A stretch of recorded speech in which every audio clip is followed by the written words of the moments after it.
Live. Welcome, everybody, to the American Space Museum. I'm Mark Marquette. So glad you joined us to stay curious. We're in our studios at our U.S. Space Walk of Fame business called the American Space Museum in downtown Titusville, Florida. We're back to winter Florida weather as it's high 70s and sunny. And we've had a great group of people visiting the museum today. And coming to me on the phone is Marty Winkle, my co producer, who's away on some family business but took his time to operate our Streamlabs today. Hi, Marty. Thanks for your help today. Oh, glad to help, Mark. And I'll be seeing you tomorrow. Great. And tomorrow we're going to have Gary Allgaier on. I'll flip up Gary here. Marty may have to leave us here momentarily and leave me in control, which is, of course, is a dangerous thing to do. But we're going to talk about this is the command module for Apollo 14 called Antares. Okay, so beautifully displayed out of Kennedy Space Center at the Saturn V building, and right near the lunar module number 9 that Marty knows so well as he helped build that for Grumman on there. So really a cool display. You can get close to it, almost look inside of it there. But we're going to talk a little bit about Apollo 14 because it landed on the moon 54 years ago tomorrow on February 5th. And we got Gary Allgaier coming. And we'll do a little bit of preview of what Apollo 14 was all about. And then Gary's going to be on tomorrow for a special show. But Marty, first we want to let everybody know that we are doing a charity auction this Saturday, February 8th. The final gavel's falling from noon to 5 p.m. I'm going to feature a few of the artifacts there, like a space coin owned by Tom Stafford. There's a piece of um, gap filler that's not very big that was flown on one of the shuttles, gap filler between the thermal protection system, and then an award that Bob Seek got, a great friend of our museum, and Bob has donated some of his memorabilia for the auction for us to raise money. Some stuff is consigned to us, all right? We'll talk all about that here in a few minutes. But if you don't have your tickets, you better start thinking about getting one because $90 is going to get you a 3-day event at the Shuttle Fest 4. Friday night's going to be a very special night at the museum where we know Joe Tanner's going to be here and Don Thomas autographing things. Don's got a book, and we're trying to make it a special evening that I hope I can reveal at the end of with another special guest that I hope I can reveal later this week. So $90 gets you into the event. The only walk-ins allowed is going to be astronauts who are going to want to come and see their 4 friends, Eileen Collins, Don Thomas, and Hubble telescope spacewalkers Joe Tanner and John Grunsfeld. And boy, Marty, this is going to be magical, I think. I did rent an event tent that we'll have outside the Hyatt Place because it's kind of small to put 125 people, and they don't. So this is going to be a lot of fun. Chris Callie, my co-chair with a great artist, is going to be there. We're hoping Jay Honeycutt and Mike Leinbach will be there. Jonathan Ward is going to be there for sure. Tom Usiak and his brother Mark, excellent photographers. Dave Chudwin is going to be autographing some of his 2 books that he's written that are quite unique. And Emily Carney of our U.S. Space Walk of Fame Foundation. She's going to be on there. So, Marty, I got my things here. The Apollo command module is called Kitty Hawk, says Steve Jokums. That's right. I erred there and calling it Antares, Steve. So thank you for keeping me straight. Antares was what landed on the moon. And that was LEM number 8. And so Bob Meehan's saying hello, everyone. Carlton Bailey's there. And good afternoon, everyone, says Dean Babcock and Tom Usiak and Thomas Celentano. So get you guys ready. Get your permission from your partner to spend some money this weekend and help our museum. Doug Forrest is there. We're going to see a piece of artwork that Doug Forrest was inspired to draw from Apollo 14. So, and you think Jonathan Ward will sign Eileen's book if we already have it? Yes. Just slip him a $20 bill, Carlton, and he'll let you sign anything, okay? But, I'm sure that they get books that are bought all the time that they want to sell. Tomorrow, the one and only Gary Allgaier, structural engineer, is going to be talking about the Apollo 14 fussy docking mechanism. I believe it took 6 tries to dock the lunar module, Marty Antares, in that slaw and to pull it out. And Gary's an expert on that device. He's going to talk all about it tomorrow. So we'll also give you plenty of Apollo 14. So to talk like an astronomer, Marty, today the moon is almost 7 days old, and that means it's first quarter moon. 14 days old would be full moon. So it's going to look about like this tonight, more like tomorrow, maybe. I was looking at it last night with some neighbors through the telescope out in the front yard, and one of the 5 or 6 I have, and just along the edge between day and night is the Terminator. Nothing to do with Arnold Schwarzenegger, okay? And that's where you see the greatest detail because of the shadow. And Marty, this is why morning and evening are appealing to us humans, because you see a lot of shadows as opposed to the middle of the day when the sun's beating down. There's no shadows, and detail on everything from buildings to a blade of grass is not as good as it is in the morning or evening light. And of course, we landed all of the lunar landings, all 6 of them, when close to the Terminators, so that the pilots and commanders could see the detail from the shadows. Well, at the very bottom here is where everyone wants to go. That's the south pole of the moon. In fact, there's a launch of another Intuitive Machines lander. There's going on later this month. And there's a spacecraft that was launched a week ago that's making a long, circuitous journey to the moon, and it's supposed to land there March 2nd. So we'll look forward to that. But this is the ice rush, if you want. It's equating it to the gold rush. It's down at the bottom of the moon, the southern, where craters never get sunlight, and therefore the comet material with a lot of ice that plowed into them billions of years ago is in that lunar regolith, the soil. Hi, Marco Cambry. Glad that you're on there watching and staying curious. William Whiting, hello to you. And Dave Stange, thank you for watching today. And I'm going to show you a taste of the auction that we have on Saturday. There's the other end of the moon, the northern end, quite interesting.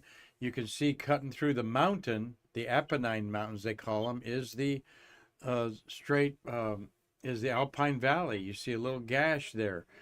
In just 3 or 4 days, can you see that really good when the Terminator is passing over it? That's the line between night and day. And on Earth, we call it every 24 hours twilight, morning twilight and evening twilight. And so it's twilight there over these craters. Just beautiful Cassini there. Now, the areas that are smooth are ancient lava fields or seas. They're frozen now, but they were bubbling 3 billion years ago, like motor oil, kind of thick, not as thick as molasses, but more like a 10, 20 weight motor oil. And then it solidified, and then the violence of the craters are caused by all the debris that was flying around our primordial solar system. But that's the northern hemisphere, not as cratered as the southern hemisphere for some reason. And a lot of those craters at the very bottom never get full sunlight.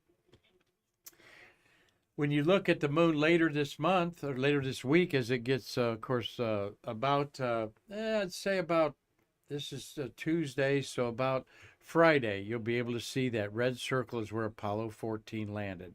Right now, that's in the dark area of the moon's night. It's and we're seeing about right sliced down the middle there tonight and the next few nights. As you can see, when the moon is full at 14 days old, you don't see much detail like you do here because of the shadows. So, but you see the bright rays from impacts of debris, lighter debris thrown out from the moon. All right. And that in itself, the bottom that you obviously see, this crater here at the bottom, that's Tycho Brahe. All right. And named after the great naked eye astronomer Tycho. And that probably hit 50 million years ago. Very fresh. Maybe the dinosaurs looked up and saw that impacting in the lunar highlands of the South Pole there. And you can see how it's splayed out across. Well, we went right here for Apollo 16, about right in here, to get some debris from one of these lunar rays ejected out by the crater Tycho and its impact with an asteroid. Very recent geologic time, maybe 50 to 100 million years ago. So we actually landed Apollo 16 in one of those rays to bring back and harvest some of that debris that was dug up from the center of the moon, or inside the mantle of the moon, not that deep in the center, of course.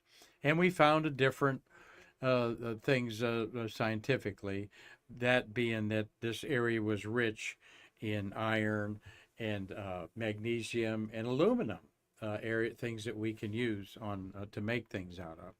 So look at the moon. The red circle is about where Apollo 14, actually 13, was destined to go there in the Fra Mauro Valley.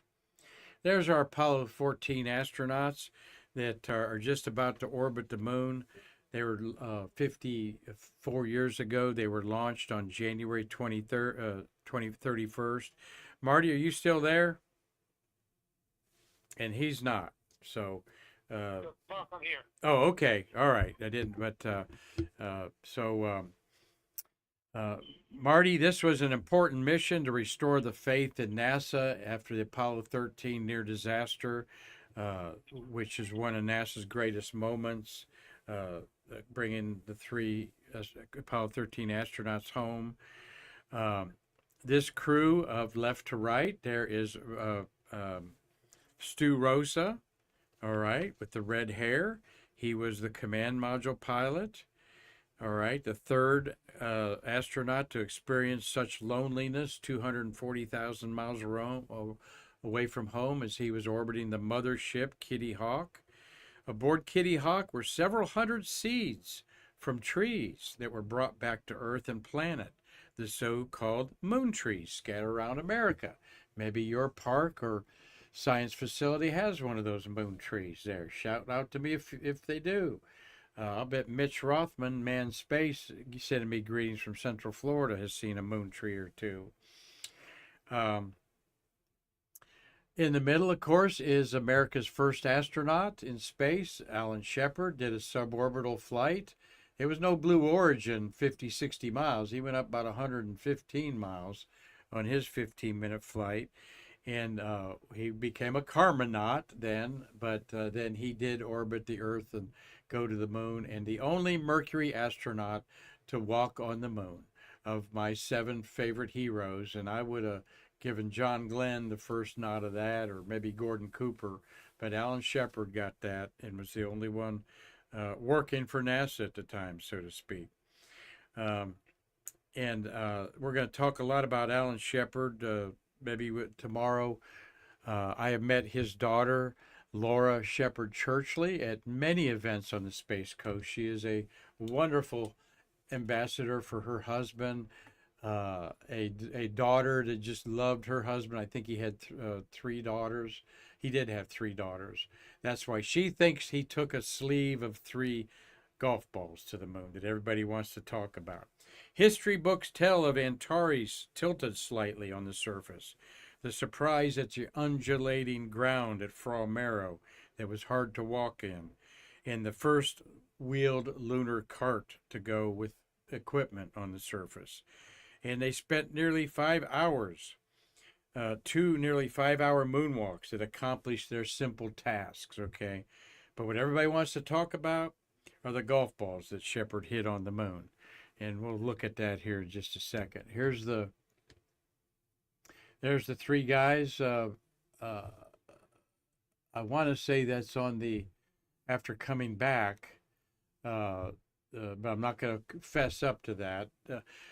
Something that is very interesting that Laura Churchley, Shepherd Churchley, told me just a week ago at the astronaut Apollo 1 event last Monday.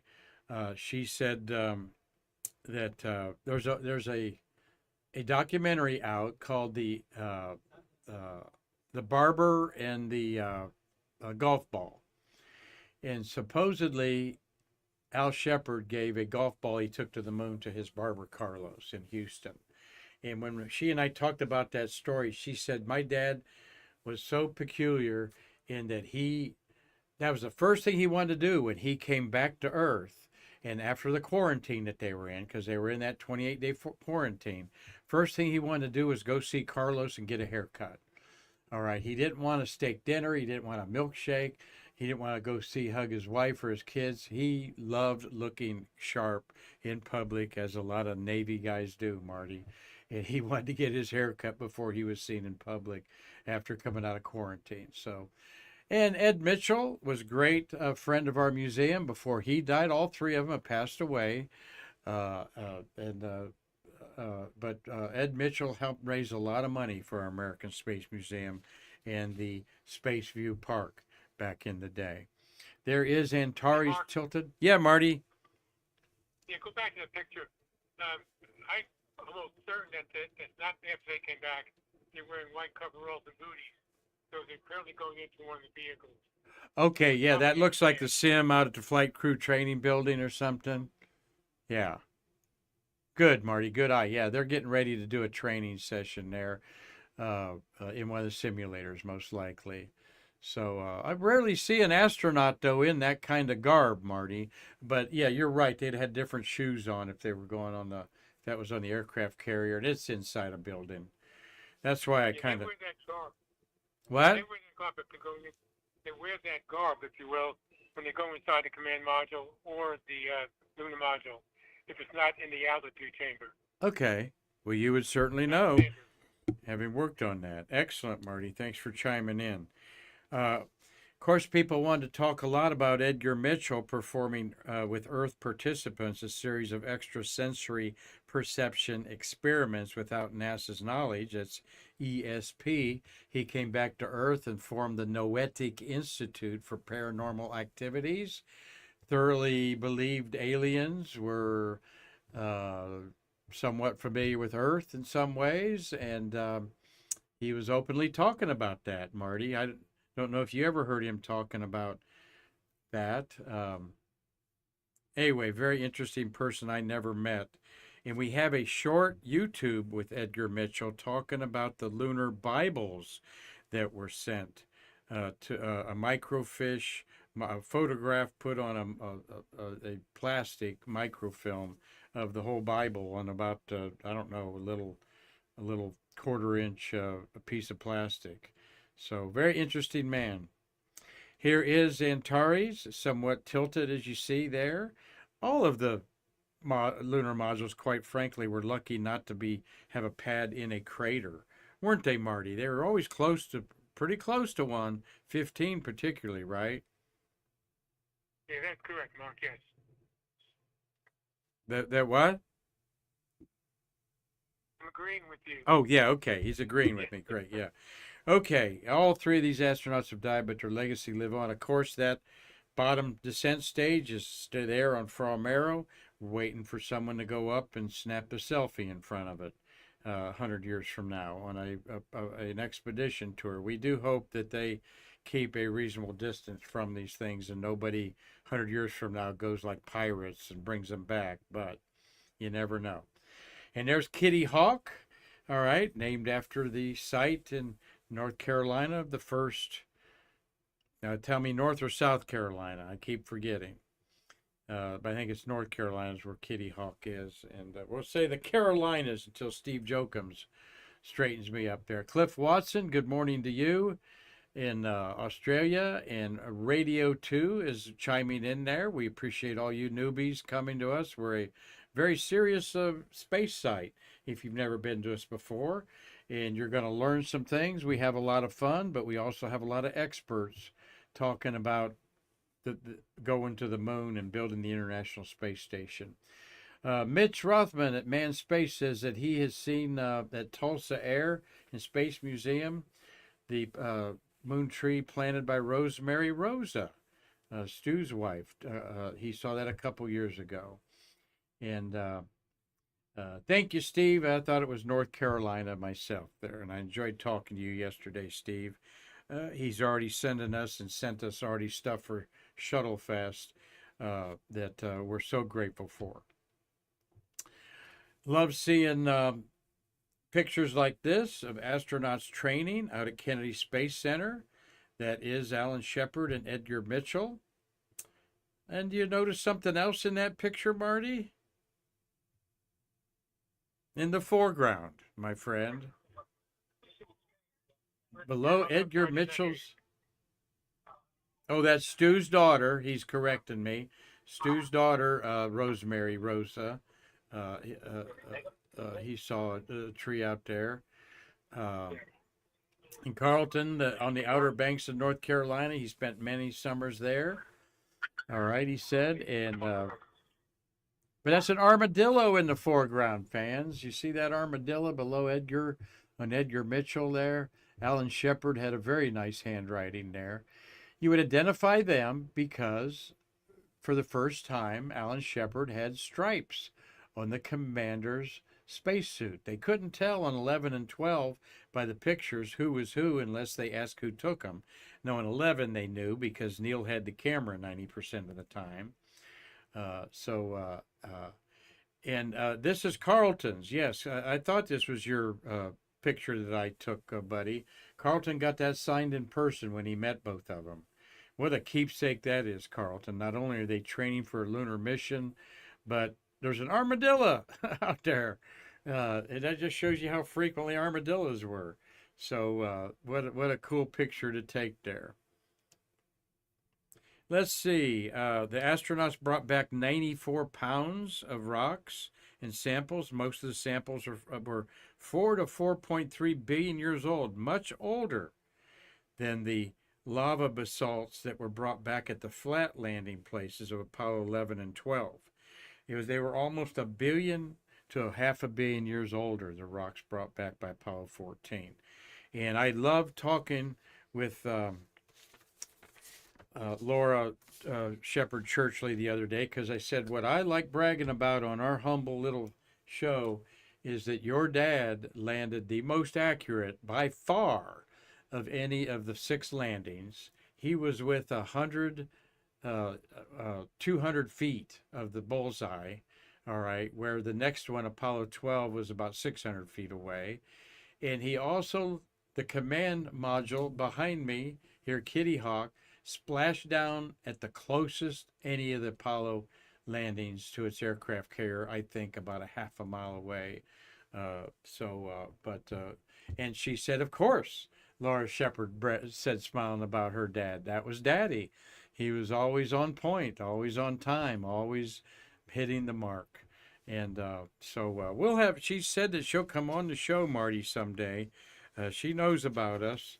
She don't know so much about you, but she knows how crazy I am. So that's maybe why she's not coming on yet. But actually, we met her in the building with the Tom Usiak one day. She was in here, or Mark Usiak was here, and we got a picture.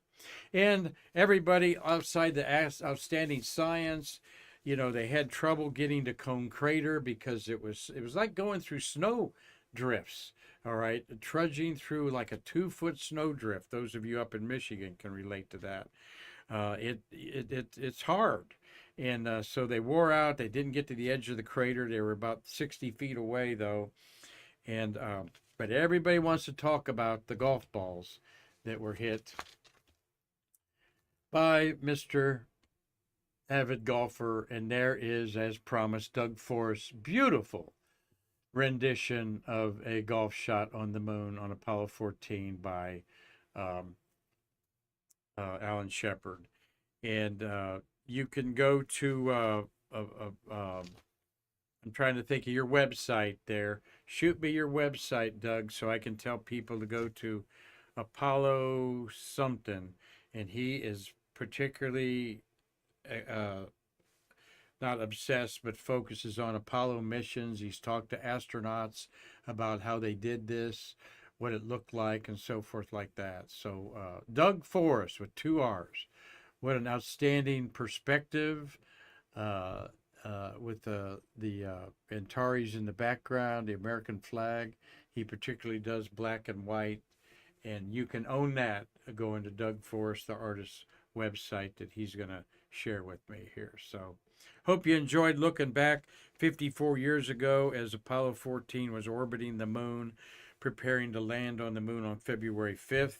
They had some trouble docking in Earth orbit, and we're going to have Gary Allgaier come on and talk about that tomorrow with us. So, well, let's talk for 15, 20 minutes here about our charity auction. These are important to keep our cash flow coming into the American Space Museum. We're so grateful to Chuck Jeffrey, collection analyst for over 30 years on our board of directors. He has been tutored, like myself, by Mr. Ken Havicott there. And Ken Havicott is Space Coast Covers. And there's a picture I took of Chuck and Ken a couple years ago. Doug, shoot me out your website there, buddy. I think it's apolloarts.com has come to me there. But we love promoting Doug. We love promoting Chris Calley and also our good friend Ron Woods. And they'll all be at Shuttle Fest. I heard you're going to be at Shuttle Fest, Doug. So hope we can help you sell some pictures to pay for your trip. But Ken Havicott's been involved with memorabilia since he was in high school, over 50 years. Then Chuck come around and learned, and now I've come around and learned from these two mentors. So you could text a picture of your Neil Armstrong that you think is authentic autograph. And if Chuck doesn't know, he'll show it to Ken. And if neither one knows, they'll show it to the autograph expert Zarella, who can look at these things. And there was a period of time 20, 30 years ago where there was a lot of forgeries. There was one group of people that were doing forgeries because they knew they could make money at it, and the naivety of the space geek at that time. And Chuck had $4,000 or $5,000 invested in what he thought were real autographs, and when Havicott looked at him, he said, "Nope, those aren't real." And then they had Zarella look at him, and he said, "Nope, they're not real." And Chuck tore them apart and burned them. In fact, we've done a Stay Curious podcast with Chuck where he did destroy Buzz Aldrin and some other forgeries on there. All right, so Apollo-Arts. If you forget the dash, I think you get a furniture designer, he says. But yes, he'll be at Shuttle Fest. He can't wait. Well, Doug, we hope to sell a few pictures for you to help you out there. And so Apollo and then -Arts, and you'll see some of his famous work, and you can own this gorgeous. Look at that. And these are big. These are, 18 by 20s, something bigger than that, like that. I bought his Apollo at night picture there. And Doug, you've actually donated this to us that we will be using in our silent auction at Shuttlefest. Let's get to a couple items there. The first 6 items here, just to talk about at random of what's on there. Anything you want to collect or start a collection on is available in a 350 lots this Saturday. You can go on right now, go to our website. There's auctions at the top. Click on it or hit this QR code right here. Wait, there's the QR code. Get your phone out there, and then you can start bidding on things. And how that works, I'll show you here in a minute. 350 lots there, so you can roll back the tape and put it on there. So we've got things like women in space items on the left there. Now, starting bids are at $100. This is not a garage sale type of auction. Chuck wants to sell, if it's not worth $100, or the whole bundle of things not worth $100, then he's not going to list it. Okay. So you've got the shuttle orbiter system schematic diagrams. Those are cool. Press releases from Apollo 15, 16, and 17. All right, release kits. We sometimes get $50 to $100 each for those. Okay, so that certainly starts out. So if you said, well, I'll go $200 on that is all I want to spend on those three press kits. If it goes up to, so you're the lead at 125. If Marty bids 150, it'll push it up to 175. If Marty doesn't bid anymore, I get it for 175 because I was willing to go 200. And then we put a 20% charity fee on that. That's where you help the museum directly. We get a percentage cut of each sale, and more of a cut on items that are ours that we put in there. But if Marty has some Kapton foil in there like he does, and it sells for $300, Marty's going to get the bulk of that as his consignment on there. And quite frankly, it's 70 to 80%, quite healthy for consigners. So if you've got something out there, you're going to want to talk to Chuck about it. He sees stuff every weekend. NASA shuttle photographs there, a whole bunch of them. All right, and look, these are photographs, not lithographs. Again, you got another batch of them there. Looks like about 40 pictures there, 30 to 40.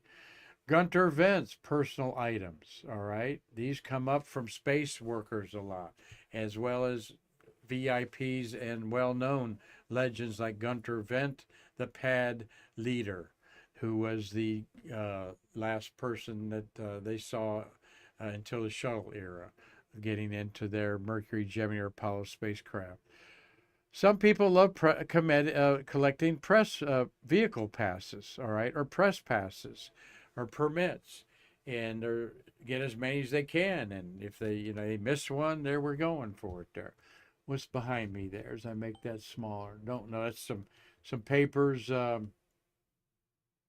internal papers used on something there. I can't read that, so I apologize for that.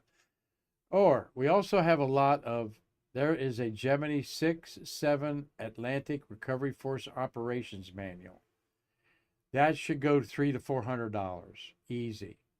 Starting bid's $100, so it's probably worth $200 minimum. Alan Bean's hardback book Apollo, signed and dedicated. All right.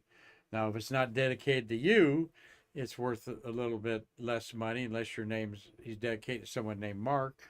But still, in his handwriting, his book of artwork, easy $200-300, might go to $500. Then Chuck gets a lot of charts and photographs from early unmanned spacecraft. Here's Apollo 14 lunar module orbit tracking chart. How apropos is that?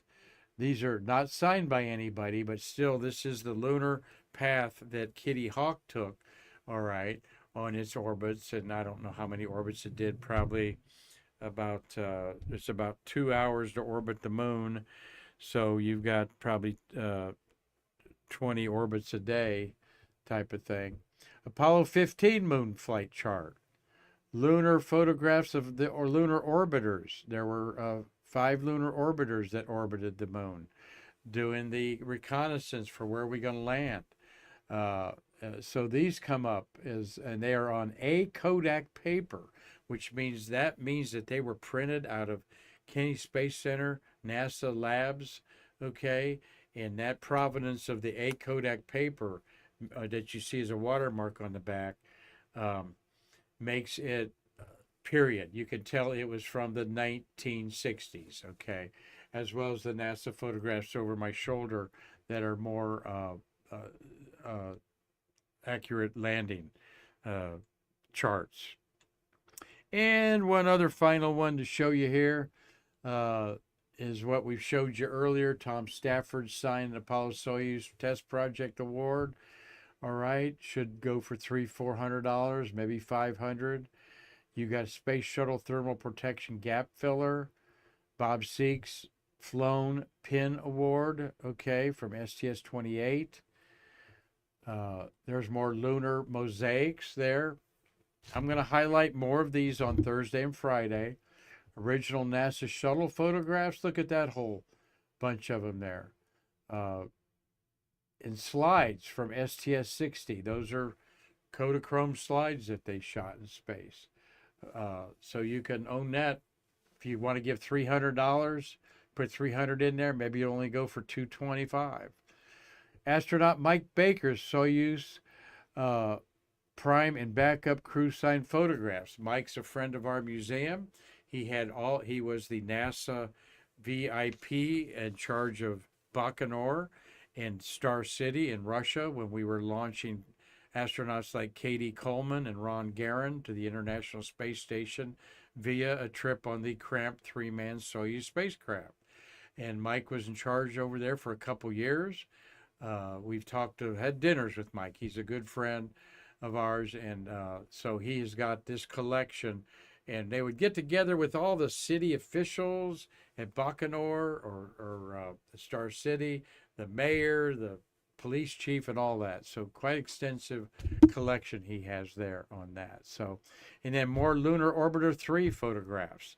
These were important photographs that were processed, okay, on the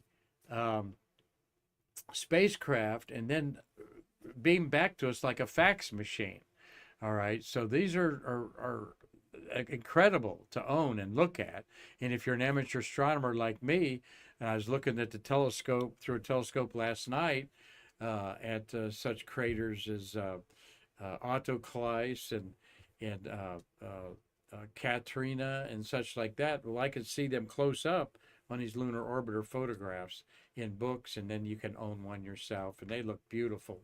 In fact, interior designers are now saying that NASA photographs are legitimate decor in offices and homes. So we appreciate that. Well, here's Marty. Thank you for being on, my friend. Okay. I'll see you tomorrow. Okay, we'll see you with Gary Allgaier tomorrow. Thank you, sir. And we'll talk to you later. There's our buddy. Couldn't do Stay Curious without that guy there, I'm telling you right now. He's actually remote and has the computer and remotely set up everything for me. So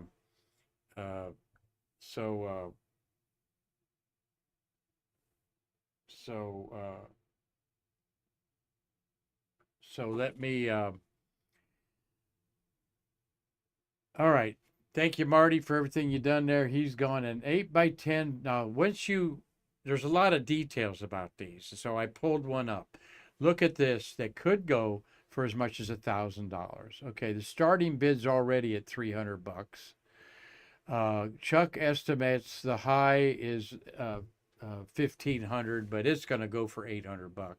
You are going to own an 8x10 NASA photograph taken during the Apollo 8 mission.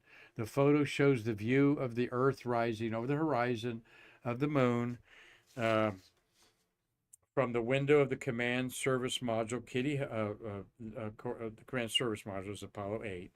This is NASA number G693711 photograph, also known as AS8, that's Apollo Saturn 8, 14/24/92, and is printed on, quote, A Kodak paper.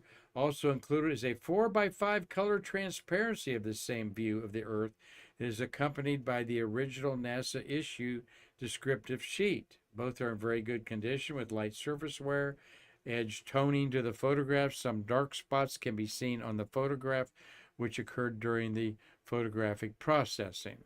But that picture from 1968 is 56 years old. So obviously it's going to have a little compromised issues. And then it shows you the picture on the back on the left-hand side that you see and can see the water print, A Kodak paper.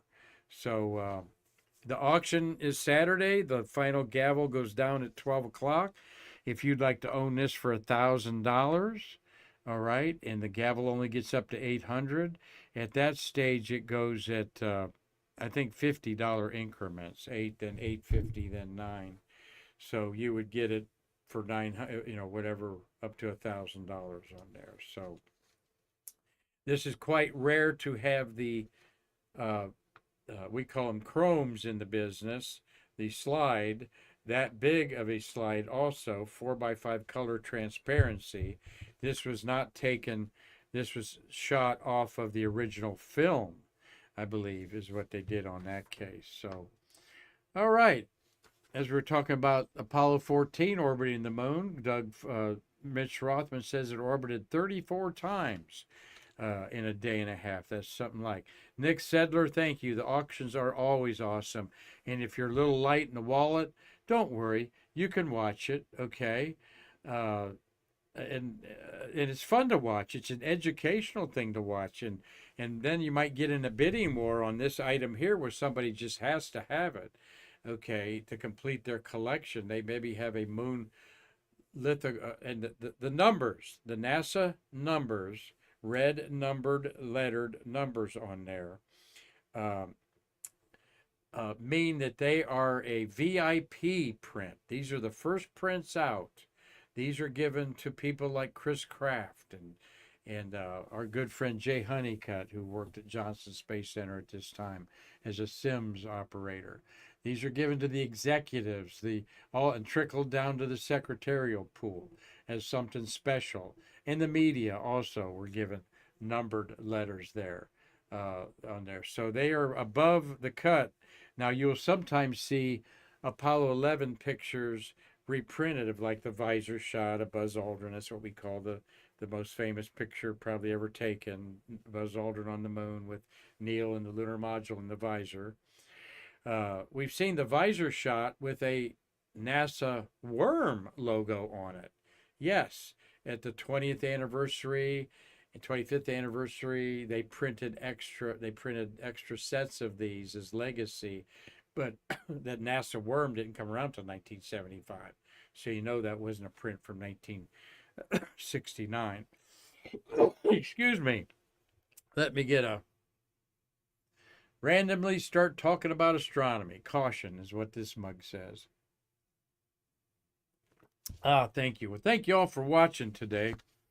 Hope that you've enjoyed some of the knowledge I've learned from Chuck and Keith, Ken Havicott about the auctions. Once again, you can look at the auction now, bid. It's a good thing to do, to help you go to sleep at night, okay? And Carlton said he has several 51L red number photos sent to him from Houston. Very good.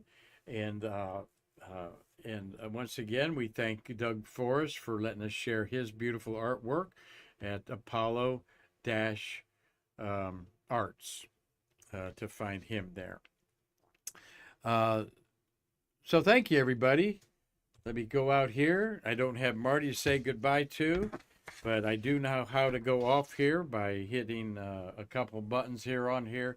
So checking everybody there that we saw.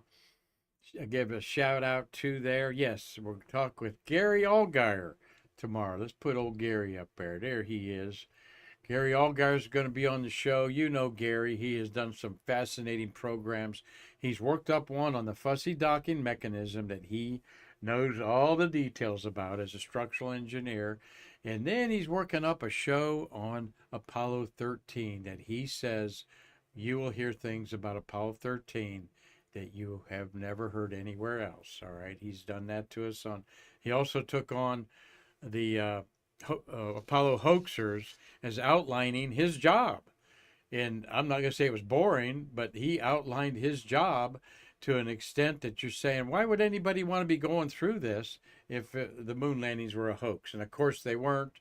And there's three great guys, a great team that went to the moon on the most accurate landing at Frau-Maro on February 5th, 1971.